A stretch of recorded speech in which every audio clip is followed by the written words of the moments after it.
Sahabat setia Gowori yang dikasihi Tuhan, Shalom. Hari ini adalah Selasa, 8 Februari 2022. Kita akan bersama-sama merenungkan firman Tuhan yang diambil dari Injil Markus 7 ayat 1 sampai dengan 13. Mari kita siapkan hati kita. Haleluya, haleluya. Condongkanlah hatiku kepada perintah-Mu ya Allah, dan karuniakanlah hukum-Mu kepadaku. Haleluya, haleluya. Tuhan bersamamu dan bersama rohmu. Inilah Injil Yesus Kristus menurut Markus. Dimuliakanlah Tuhan. Pada suatu hari, serombongan orang Farisi dan beberapa ahli Taurat dari Yerusalem datang menemui Yesus. Mereka melihat beberapa murid Yesus makan dengan tangan najis, yaitu dengan tangan yang tidak dibasuh. Sebab orang-orang Farisi seperti orang-orang Yahudi lainnya tidak makan tanpa membasuh tangan lebih dahulu, karena mereka berpegang pada adat istiadat nenek moyang. Dan kalau pulang dari pasar, mereka juga tidak makan kalau tidak terlebih dahulu membersihkan dirinya. Banyak warisan lain lagi yang mereka pegang, umpamanya hal mencuci cawan, kendi, perkakas, dan tembaga. Karena itu orang-orang Farisi dan ahli-ahli Taurat itu bertanya kepada Yesus, "Mengapa murid-muridmu tidak mematuhi adat istiadat nenek moyang kita? Mengapa mereka makan dengan tangan najis?" Jawab Yesus kepada mereka, "Benarlah nubuat Yesaya tentang kamu, hai orang-orang munafik. Sebab ada tertulis, bangsa ini memuliakan aku dengan bibirnya, padahal hatinya jauh daripadaku. Percuma mereka beribadat kepadaku, sebab ajaran yang mereka ajarkan ialah perintah manusia. Perintah Allah kamu abaikan untuk berpegang pada adat istiadat manusia." Yesus berkata kepada mereka, "Sungguh pandai kamu mengesampingkan perintah Allah supaya kamu dapat memelihara adat istiadatmu sendiri. Karena Musa telah berkata, hormatilah ayahmu dan ibumu, dan siapa yang mengutuki ayahnya atau ibunya harus mati. Tetapi kamu berkata, kalau seorang berkata kepada bapa atau ibunya, apa yang ada padaku yang dapat digunakan untuk pemeliharaanmu sudah digunakan untuk kurban, yaitu persembahan kepada Allah, maka kamu membiarkan dia untuk tidak lagi berbuat sesuatu pun bagi bapa atau ibunya.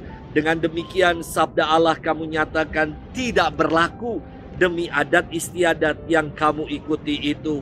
Dan banyak hal lain seperti itu yang kamu lakukan." Demikianlah sabda Tuhan. Terpujilah Kristus. Sahabat setia Gowori yang dikasihi Tuhan, Shalom. Dulu populer sekali di zaman saya SMP istilah najong. Contoh ya, ketika dulu saya dijodoh-jodohkan sama teman perempuan, terus mengatakan, "Ih, najong." Bukan saya yang bicara, tapi perempuan itu yang mengatakan saya ini najong atau najis.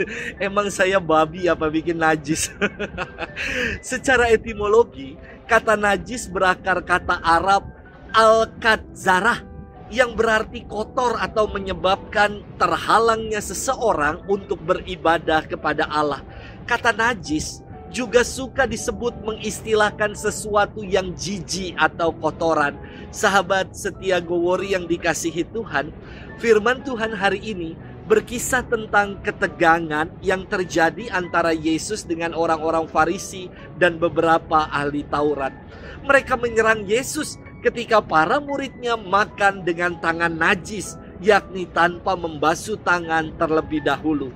Tentu adat istiadat atau budaya orang Yahudi ini baik dengan alasan higienis demi kesehatan, apalagi di zaman sekarang ini. Selain itu, orang Yahudi juga punya tradisi untuk membersihkan diri selepas pulang dari pasar sebelum makan. Ini juga baik dan relevan dengan budaya sekarang. Namun, mengapa Yesus mengkritik mereka dengan mengutip nubuat Nabi Yesaya yang mengatakan, "Hai orang-orang munafik, Benarlah nubuat Yesaya tentang kamu. Bangsa ini memuliakan aku dengan bibirnya, padahal hatinya jauh daripadaku. Yang dikritik oleh Yesus adalah karena mereka bersembunyi di balik adat istiadat Yahudi untuk mempersalahkan orang lain. Mereka merasa cukup dengan menjalankan adat istiadat dan tradisi ketimbang menghidupi ajaran Allah. Maka Yesus berkata, perintah Allah kamu abaikan untuk berpegang teguh pada adat istiadat manusia. Inilah yang dikritik oleh Yesus. Perintah apa yang mereka abaikan? Yesus menjelaskan perintah tentang menghormati orang tua dan perintah jangan menghakimi sesama. Sahabat setia Gowor yang dikasihi Tuhan, kenajisan atau orang menjadi cemar bukan karena makan tanpa membasuh tangan, namun karena hati yang tertutup bagi Allah. Hati yang diliputi dengan segala kotoran, itulah yang membuat diri najis dan mencemarkan diri kita. Selamat bermenung dan Tuhan memberkati kita selalu. Dalam nama Bapa dan Putra dan Roh Kudus. Amin.